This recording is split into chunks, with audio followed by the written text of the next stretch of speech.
गुरुजी ध्यान दीजिए। हाँ ध्यान दे रहे हैं। आप बोलो, ध्यान है पूरा, बताओ।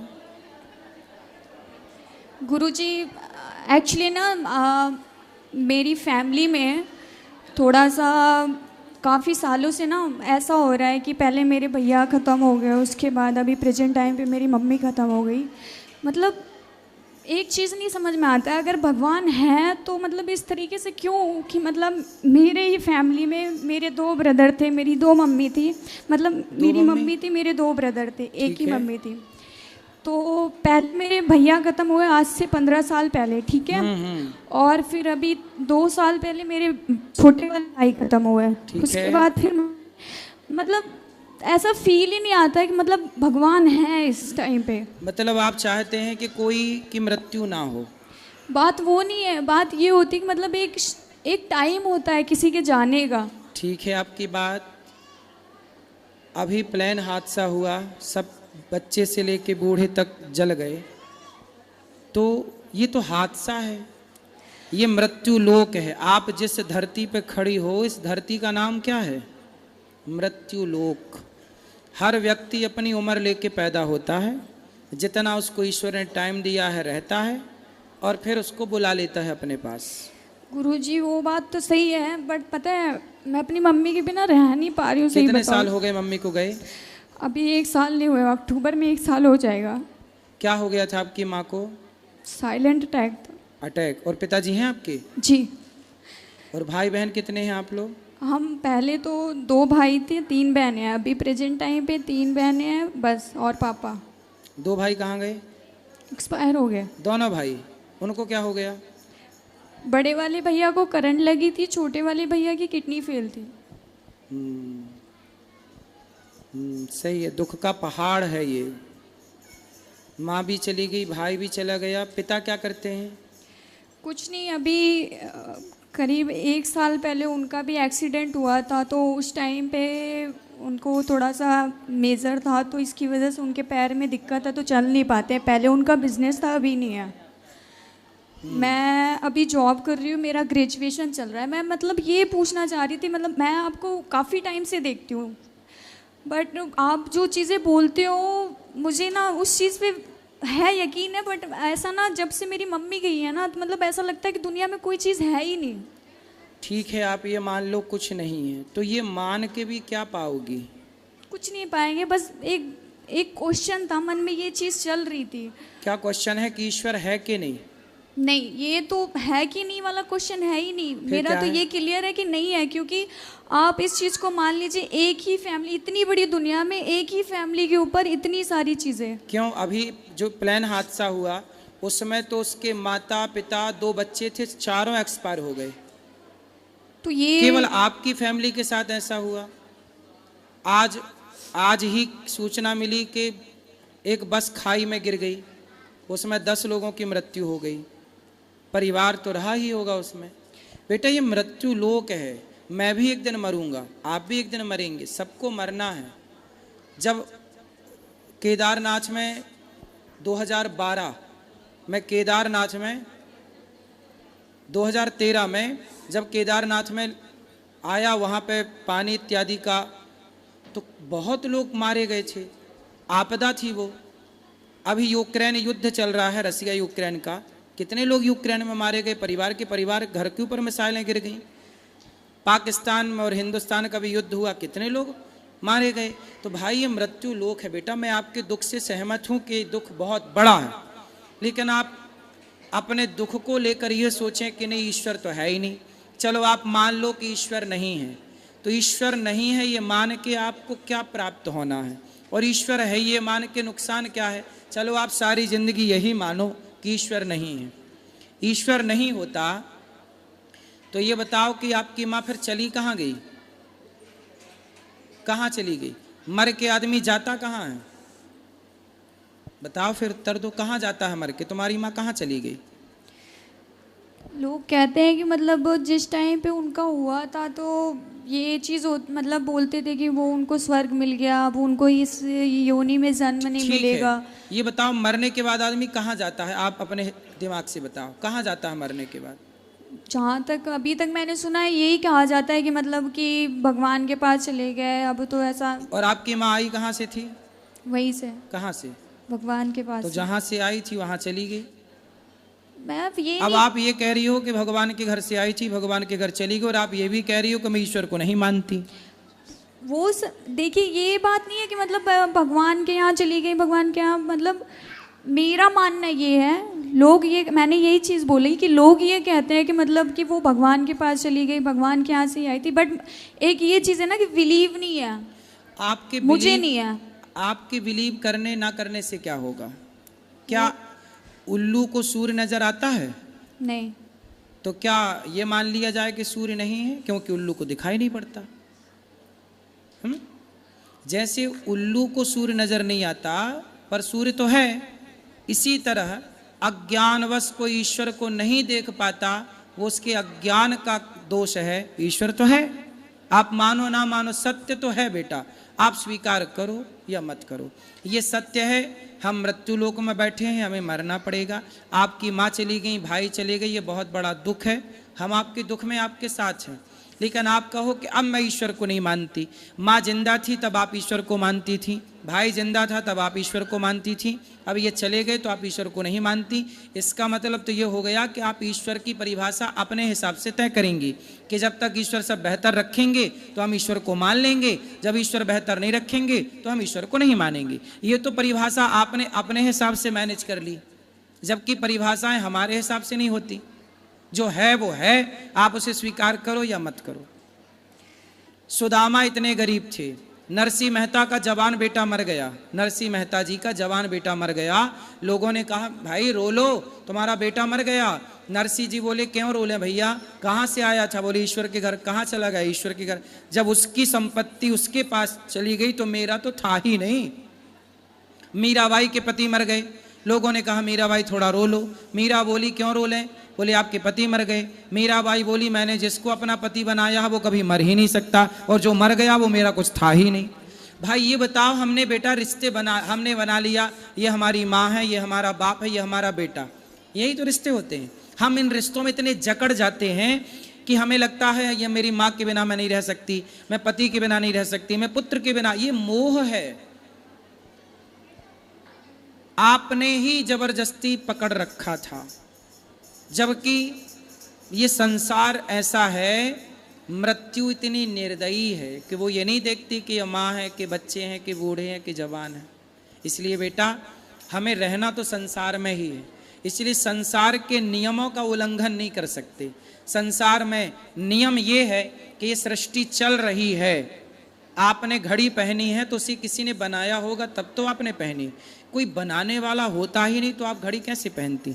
आपने जो टी शर्ट पहनी है इसे किसी ने बनाया है कि बिना बनाए बन गई? जी किसी ने बनाया तभी तो पहने हैं। आपकी आंख है, आपकी आंखों में दिखता है, इस तरफ वाइट है बीच में काली है पुतली, तो ये बिना बनाए बनी कि किसी ने बनाया होगा?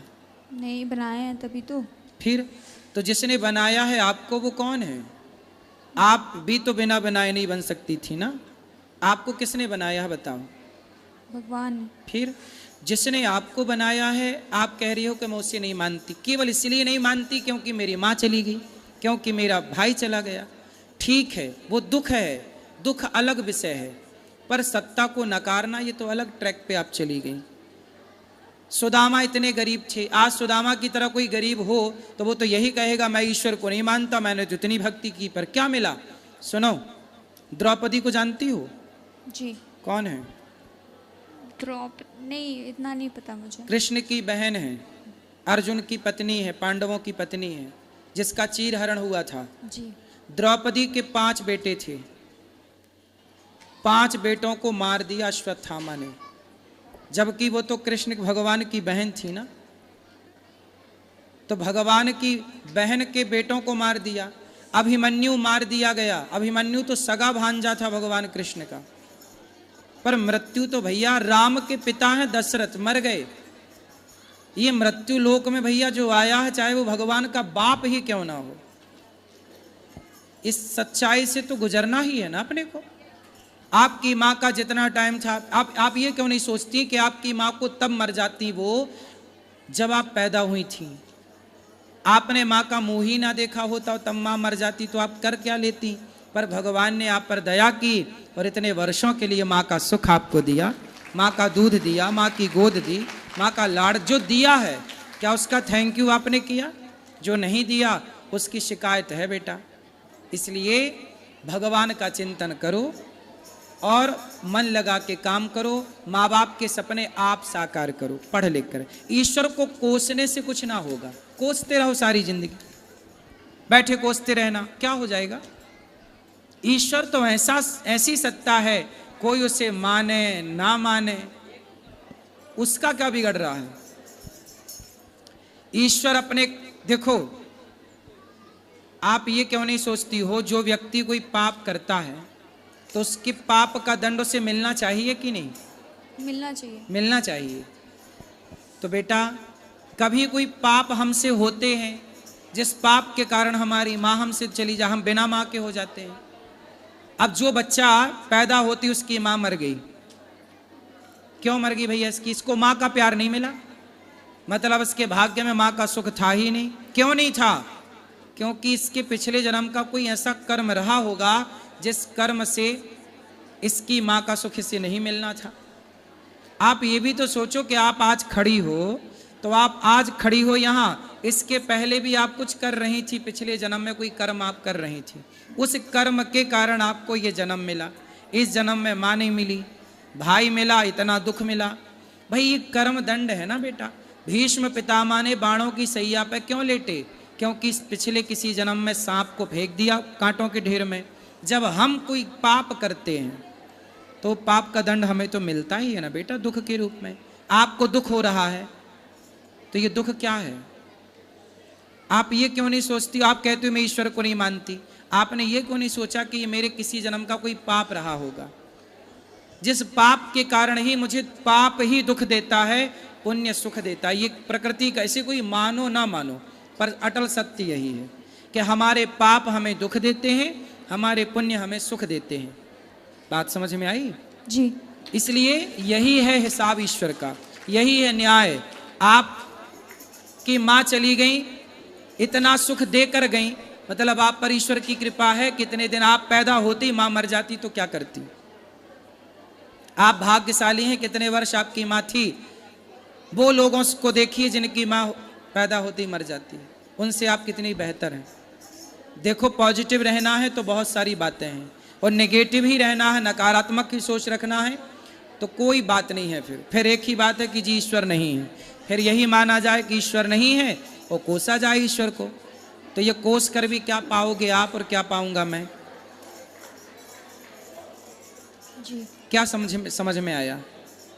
जी समझ में आया कि मतलब एक तरीके से मुझे मतलब ये बताइएगा कि मतलब सच में ये कर्मों का ही फल होता है पिछले जन्म के?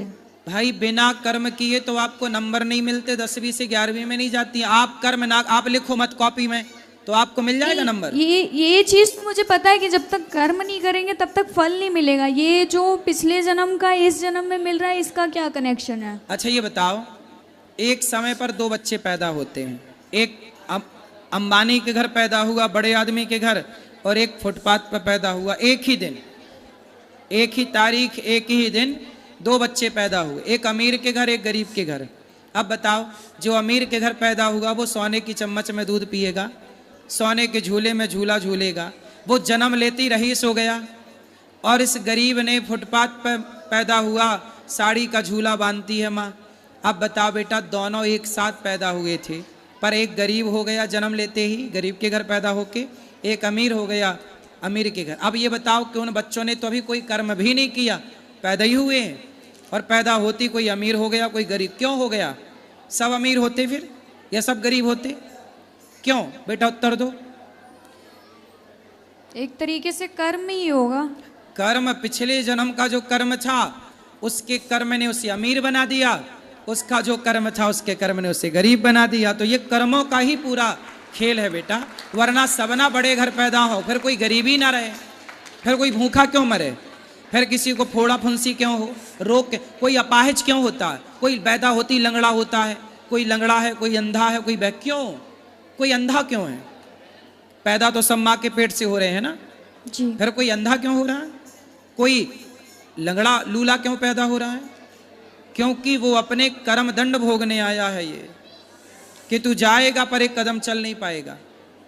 ये कर्म दंड है बेटा। पिछला जो हम आपको आज सताएंगे, एक बात बताओ, आज हम आपको सताएं, पकड़ के मारें और पकड़ के आपको आग में डाल दें, जिंदा जलाएं और आपके साथ दुराचार कोई करे, अब बताओ जो हम आपके साथ गलत करेंगे, हम आपको सताएंगे, आपको आपका खून बहाएंगे, तो फिर हमें सुख मिलेगा? नहीं। फिर हम आपके साथ गलत करेंगे ना बेटा, तो हमें भोगना पड़ेगा। आप कोई देखे ना देखे पर ईश्वर तो देख रहा है। इसलिए बेटा संसार की अदालत से कोई बच सकता है, ईश्वर की अदालत से कोई नहीं बच सकता। ये ईश्वर की अदालत है। जो न्याय आपके साथ हुआ है वो ईश्वर की अदालत से हुआ है, मेरी और आपकी अदालत से नहीं। ठीक है जी। इसलिए सत्य को स्वीकार करो। समझ में आई बात? जी समझ। क्या समझ में आया? ये समझ गई कि मतलब जरूर उस जन्म में मैंने कुछ ऐसा किया था जो इस जन्म में मेरी मम्मी मेरे से छिन गई। हो सकता है कि ऐसा रहा होगा कि उस जन्म में मैंने किसी के साथ गलत किया होगा, या मैं किसी की माँ रही होगी, मैंने उसके साथ गलत किया होगा, इस वजह से मेरी मम्मी इस टाइम पे चली गई। नहीं तो अब यही सत्य है बेटा, आप सही चली गई। अब यही सत्य है कि किसी की माँ जब हम किसी से छीन लेते हैं तो हमसे भी हमारी माँ ईश्वर छीन लेते हैं। जब आप किसी से किसी का बेटा छीन लेते हैं तो ईश्वर आपसे आपका बेटा छीन लेते हैं। ये तो प्रकृति है साहब, गोल है, लौट के आएगा, आज नहीं तो कल आएगा। जय श्रीमन नारायण। गुरुजी मेरे 2 सवाल हैं आपसे, लेकिन उससे पहले मैं आपका धन्यवाद करना चाहती हूँ बहुत बहुत कि आपकी कथा के माध्यम से हम सभी के अंदर वो भाव जागृत हुए हैं कि हमें पूजा पाठ के बारे में पहले इतना ज्ञान नहीं था। पहले हम पूजा करते थे घर पे एक रूटीन वर्क की तरह कि ये करना है, पर अब कथा सुनने के बाद उन चीज़ों के बारे में, भगवान नारायण के बारे में जो सच्चाइयाँ हमें पता लगी हैं कि हमें कहाँ पर ध्यान ज़्यादा देना ज़रूरी है, किन किन चीज़ों में हम गलत जा रहे थे, वहाँ क्या क्या सही करना है, वो सब आपकी कथा से ही हमें पता चला है। तो उसके लिए बहुत बहुत धन्यवाद करना चाहती हूँ कि आपने ये माध्यम हमें दिया है, उपलब्ध करवाया है, और हमारे लिए संभव हो पाए कि हम खुद को भगवान के चरणों में लगा पाएँ।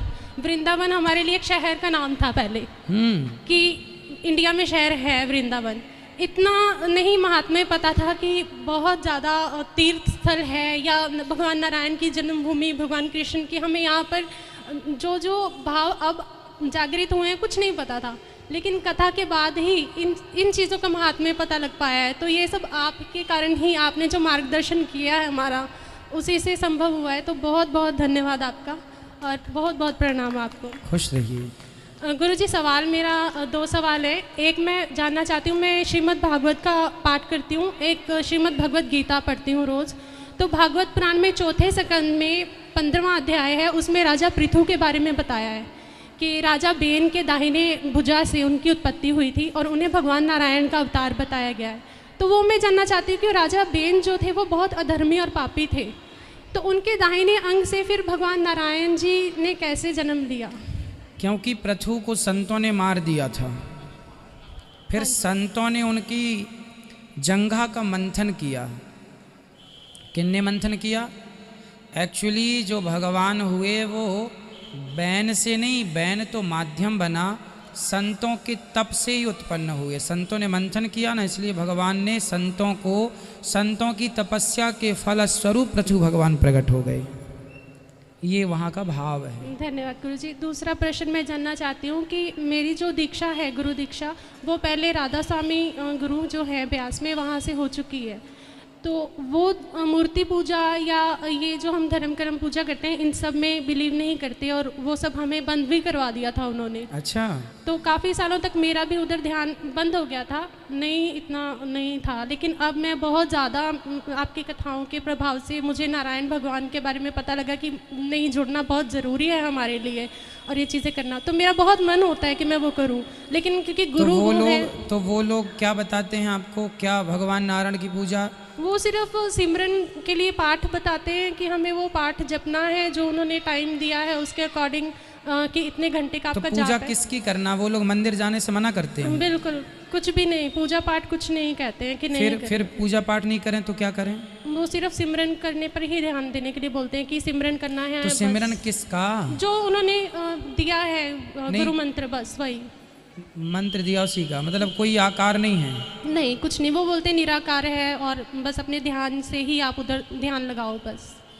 वो बोलते हैं केवल निराकार है। हाँ जी। तो देखो ऐसा है बेटा, निराकार तो है पर निराकार तक पहुंचने के लिए साकार का सहारा लेना पड़ेगा, है ना? भाई स्कूल में बच्चे को पढ़ाया जाता है तो ए के संग ए फॉर एप्पल भी बना के बताते हैं। भाई एप्पल, ए फॉर एप्पल। जब वो एप्पल तस्वीर में देखता है तो सही का एप्पल मिलेगा तो पहचानने में आसानी होगी, भाई ये तो वही है जो देखा था। उसी प्रकार साकार को देखकर ही निराकार में मन लग सकता है। डायरेक्ट कोई निराकार की उपासना करे, ठीक है, उनका अपना मत होगा सही, पर मूर्ति पूजा यदि आप कहते हैं कि ईश्वर सब जगह है, निराकार रूप में है, तो ईश्वर की व्यापकता तो फिर सब जगह है ही। तो फिर ये क्यों रोका जाए कि आप मंदिर ना जाओ? तो क्या मंदिर में ईश्वर नहीं है? क्या आप में ईश्वर नहीं है? क्या इनमें ईश्वर नहीं है? सब में है।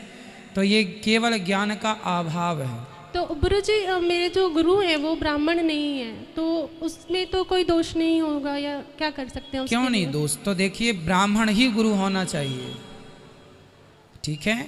जी। ब्राह्मण ही गुरु होना चाहिए।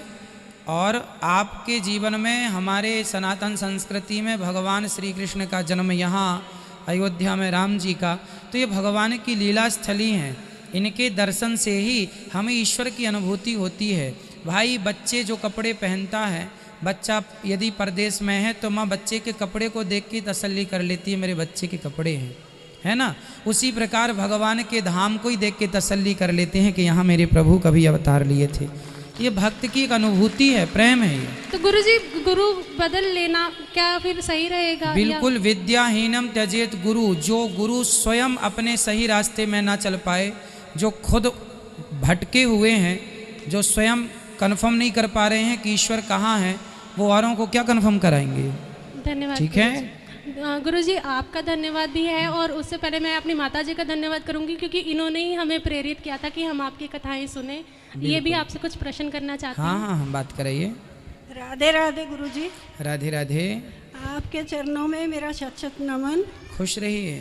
गुरुजी पहले तो मैं ये कहूँगी कि मैं 2 साल से मेरी हालत ठीक नहीं थी। आपकी कथाओं से जुड़ के मुझे वृंदावन आने की इच्छा हुई, और आज मैं शक्तिहीन हो के भी यहाँ मेरी टांगें कांप रही हैं, मैं फिर भी खड़ी हूँ मैं आपके सामने।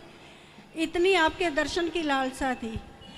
गुरुजी मेरा क्वेश्चन ये है कि गुरु गोरखनाथ जी क्या शंकर जी का अवतार हैं? हाँ, वो तो गोरखनाथ जी भगवान जी के अवतार हैं, शंकर जी के।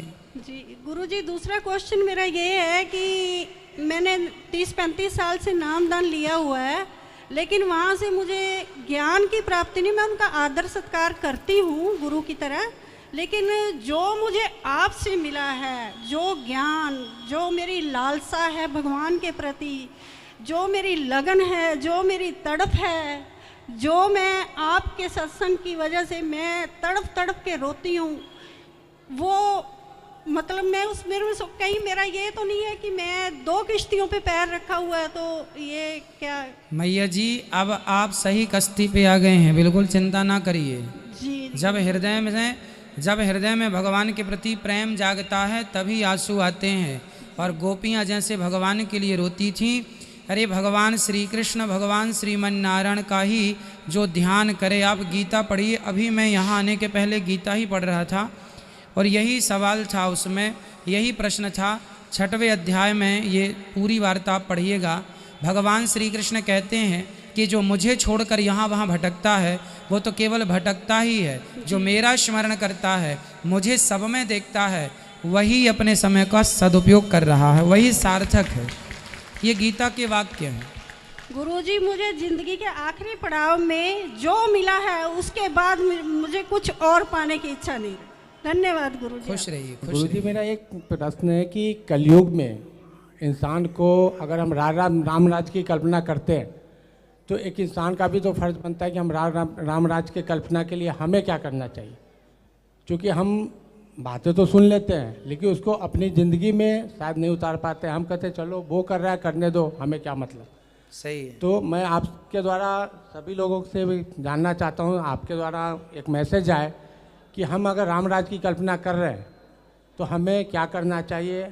जैसे कि आप भी बताते हैं कितनी बार की जो भी कथा हम सुनते हैं भागवत, हमें लोगों को जोड़ना चाहिए। ईमानदारी से हम आज तक कितने लोगों को जोड़े हैं, कितने लोगों को गुरुजी की कथा के बारे में बताएं, क्या हमारे जीवन में परिवर्तन हुआ, हम अपने आस पड़ोस के लोगों से कितनी बार बात किए। क्योंकि हमारे अंदर एक ईगो आ जाता है कि चलो अगर वो बात नहीं कर रहा तो हम क्यों पहल करें। और सही जब है। तक हम पहल नहीं करेंगे तो फिर हम कैसे रामराज की कल्पना कर सकते हैं। आज कैसे की ही कथा में हमने एक कथा सुनाई जरा सी जी कि एक बहू ने अपने पिताजी से कहा कि हमें अपनी सास को मारना है। सुनी थी मैंने भी, सुनी ठीक है। थी। तो फिर उसने अपने आप को बदला। क्यों? उसने सास की सेवा शुरू की, भोजन बनाना, कपड़े धुलना, थाली धुलना। सास ने देखा कि बहू बदल गई तो सास ने भी अपने आप को बदल ली। आज की कथा में हमने सुनाया, सार ये निकला कि जो व्यक्ति अपने आप को बदल सकता है वही दूसरों को बदल सकता है। इसलिए शुरुआत अपने से कीजिए। आप अपने घर में झाड़ू लगा लेंगे। भारत में यदि 1 करोड़ घर हैं, माना कि भारत में 1 करोड़ घर हैं, तो 1 करोड़ घर में सब लोग अपना अपना घर साफ कर लें और अपना अपना द्वार साफ कर लें, दरवाज़ा, सड़क बाहर की। जब सब लोग अपने अपने द्वार को साफ कर लेंगे तो पूरा देश साफ हो जाएगा। सबको, एक आदमी को साफ नहीं करना, सब अपना अपना साफ कर लें, सब अपने विचार पवित्र कर लें, पूरा देश का विचार पवित्र हो जाएगा। सही कह रहे हैं आप। गुरुजी ऐसे तो है, बट अभी जैसे कि मैंने आपसे पहली बार, आप 1 मिनट बैठ जाइए अभी। पिछली बार भी कहा था कि एक फेसबुक पे एक महाराज जी हैं, नाम तो नहीं लूँगा, बट उनके आपके नाम से उन्होंने ग्रुप बनाया हुआ है, उनके जो भी है अनुयायी। अच्छा। और मैंने कितनी बार मेरी बहस भी हो जाती है, वो मेरे को धमकाते भी हैं कि मैं फलाने जगह का एसपी बोल रहा हूँ, मैं इसमें जुड़ा हूँ। वो कहते हैं कि ज्ञान गंगा और जीने की राह, ठीक है, इस पुस्तक का प्रचार करता है। उसमें हमारे श्री संप्रदाय के लोग भी अनजाने में उसमें अपना नाम, पता, मोबाइल नंबर सब शेयर करते हैं। मैं कितनी बार उनको लिखता हूँ कि सारे बकवास है, ऐसा कुछ भी नहीं है। गुरुजी ऐसी कोई बात करते ही नहीं। पहली बात वो भागवत करते हैं, भागवत में सारी बातें। क्या ग्रुप बनाया उन लोगों ने, किस नाम से, किनका है वो? कुछ भी बना लेते हैं। अनिरुद्धाचार्य जी के ग्रुप में दीवाने, अनिरुद्धाचार्य जी फैन क्लब, लाडली श्री राधे, और उसमें सिर्फ ज्ञान गंगा और जीने की राह। तो ज्ञान गंगा किन की पुस्तक है? ये संत रामपाल जी की पुस्तक है, जो अपने आप को भगवान अच्छा कहते हैं। अच्छा अच्छा, रामपाल जी के लोग हमारे नाम से अपनी पुस्तक बेच रहे हैं। अब सोचो कि उनके नाम से उनकी पुस्तकें भी नहीं बिक रही हैं, तो अब यही सोच लो। फेसबुक पे मेरे नाम का वो गलत प्रचार कर रहे हैं, इसलिए आप लोग सावधान रहिए। मैं कोई भी पुस्तक नहीं बेचता, है ना। मैं कभी भी जो आपको बोलूँगा कथा के द्वारा, जहाँ जो बोलूँगा मैं स्वयं बोलूँगा, इसलिए कोई पुस्तक मैं नहीं बोलता खरीदने के लिए। और जो वो ज्ञान गंगा नाम की उनकी पुस्तक है, सिवाय उसमें केवल सनातन धर्म के विरोध के सिवा कोई बात लिखी नहीं उन्होंने। वो अपने आप को ही भगवान बताते हैं। इसलिए तो भगवान जहाँ से निकल के आए थे वो वहाँ चले गए।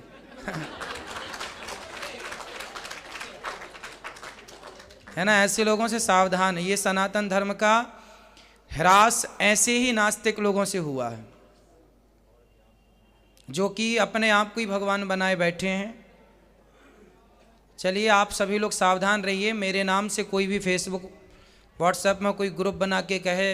एक सज्जन ने कहा कि कुछ बहुत सारे, कोई पुस्तकें बेच रहा है, कोई कपड़े बेचने लग गया है। बहुत सारे ऐसे दिखते हैं। हाँ, कोई दान ही लेने लग गया कि भाई हम उन्हीं के हैं और हमें दान दो। तो ऐसे लोग, आप लोग सावधान रहा करिए। एक ग्रुप पे तो मैंने उनको बोला भी, तो उन्होंने मेरे को धमकी दिया। उन्होंने 24 घंटे में मनचाहा आपके नाम से ग्रुप बना रखा है, और 24 घंटे में मनचाहा फल, जैसा चाहोगे वैसा करेंगे। हाँ, त्रिकालदर्शी बन रहे हैं वो लोग। तो मैं यही चाहता हूँ कि जितने भी लोग हैं, सही है, अच्छी बात उठाई आपने। ऐसे लोगों को मतलब जवाब देना सीखे, उनका विरोध करें। बिल्कुल हिम्मत कम। गलत का तो देखो विरोध करना ही पड़ेगा, सही का समर्थन हो और गलत का विरोध हो। चलिए भगवान। गुरुजी, एक आपसे शेयर करूंगा। मेरे लिए अभी मौनी अवस्था पे अयोध्या गया था, बताइए। तो वो क्षण मेरे लिए बड़ा प्राउड फील किया मैंने कि जब मैं वहाँ गया तो वहाँ श्री संप्रदाय के सारे जो भी संत थे अपने श्री संप्रदाय के, तो मैंने भी सुबह का टाइम था, तजुद्दीन नहा के और अपना तिलक करा हुआ था। तो जब मैं राम जन्मभूमि में गया दर्शन करने, तो वहाँ जो पुजारी बैठे हुए थे जो प्रसाद दे रहे थे, तो वो भी श्री संप्रदाय के थे।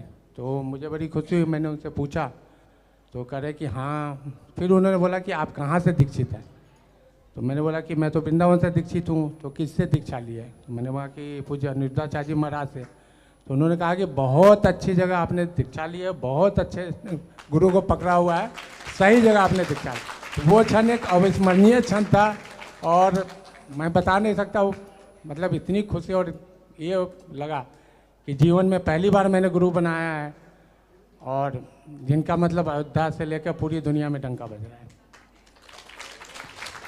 जितने भी भारत में संत हैं सभी संत इस दास अनिरुद्ध से प्यार करते हैं, सभी का आशीर्वाद है, सभी संत कथा सुनते हैं और सभी संतों का आशीर्वाद प्यार, चाहे तिरुपति बालाजी के पुजारी हों, रंगनाथ जी के पुजारी हों, राम जन्मभूमि के पुजारी हों, हनुमानगढ़ी के पुजारी हों, भारत में जितने भी प्रतिष्ठित मंदिर हैं सबके पुजारियों का आशीर्वाद और सभी संतों का आशीर्वाद और सभी लोग कथा सुनते हैं, इसलिए सब जुड़े हैं।